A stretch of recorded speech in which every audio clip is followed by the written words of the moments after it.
కనికరించండి దేవా. ప్రభు జ్ఞాపకం చేసుకో. ఎంతోమంది అనారోగ్యంతో బాధపడుతున్నారు. ఎంతోమంది నీ సువార్త విని కూడా నీ సన్నిధికి రాలేని స్థితిలో ఉంటున్నారు ప్రభా. లోక సంబంధమైన ఆశలు వారికి గుడ్డితనంగా చేసుకున్నాయి కదా ప్రభా.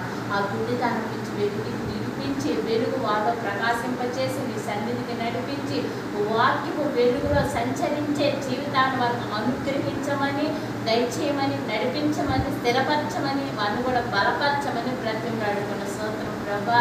నీ దాసురాలు నన్ను కూడా జ్ఞాపకం చేసుకుని పిలిచిన పిలుపును సిద్ధపాటుని జ్ఞాపకం చేసుకుని ఆశీర్వదించండి. నా తల్లి ఎముకను ముట్టి స్వస్థపరచండి. నా తండ్రిని కూడా ముట్టి స్వస్థపరచండి.